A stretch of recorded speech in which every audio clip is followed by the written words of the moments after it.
Hey, what's going on, everybody? It's Coach Matt Burgos here with the 2-minute drill, episode number 4. This weekend's matchup is going to be between the San Joaquin Junior Rams and the Lodi Colts. First up, as always, it's going to be the little guys. So, Colts little guys, they got a new offense, and now they're off to the races, and now they're doing a good job and scoring some points. Hopefully, the coaches added a few little wrinkles because that's all they had against the Razorbacks, so hopefully some reverses and some inside plays. On defense, good up the middle, but the big question mark is going to be, as always, is going to be the edge play. Can they contain? They're going to need to be able to own the edges, because if they can't, this number 5 here for the 8U Rams, if he gets a good head of steam going, he's just going to outrun everybody on the defense. I think he's faster than the Colts defense, but if they can get him stopped early in the backfield, they'll have no problem. Should be a close game.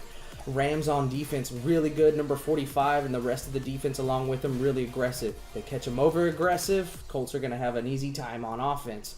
For the 10U, they need to get 31 going here for the Colts. If they can establish him between the tackles, they're going to do just fine to slow down the pace of the game, but that's all they got, I think. So on defense, they're going to have everybody be aggressive and get to the ball, because if they don't, open field tackling is the big question mark for them.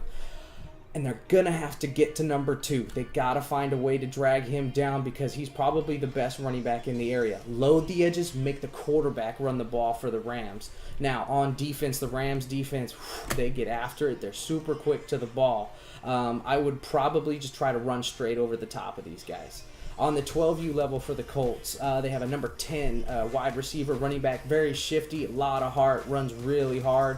But if the Rams wise up, they're going to realize that's probably the only thing they got going out in the open field. So for the Colts on defense, as always, the big guys are always the showstoppers, but who's really got to step up this weekend has got to be the linebacking core. It's got to be the safeties in the secondary and the open field tackling. The 12U Rams are going to own the open field, I think, here at the 12U level. They have a good grip of athletes, and they'll probably run away from these Colts if they can't find contain. I would load the box, make them throw, because they didn't do well against a weak Raiders team. On defense, the big jellies up front and the whole defense in general really gets after it. I think screens, draws, and some hard snaps will get them off sides. Colts varsity, good grip of athletes, like I've said before. They spread the ball around really well. They didn't have a too tough of a matchup that I saw against the Stockton Razorbacks. Their offensive line is going to be the question mark in pass blocking. At the 14U, they're very fast and aggressive to the ball, but I think their edges play a little too weak at the defensive end spot, which could be trouble, because the varsity 14U here for the Rams, they got a good grip of athletes like the other levels, and they can get away from you.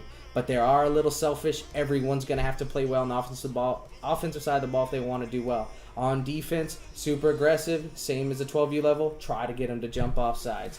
So here, my predictions for this weekend, I think the 8U matchup is going to be either really high scoring or low scoring, but I only think a couple touchdowns is going to separate them. I say only one touchdown separates them. 10U, 35-6, 42-6 at the 12U as well. I don't think those are close. The game of the day is at the 14U. I think San Joaquin Rams take it there towards the fourth quarter, but I think it'll be a good first half.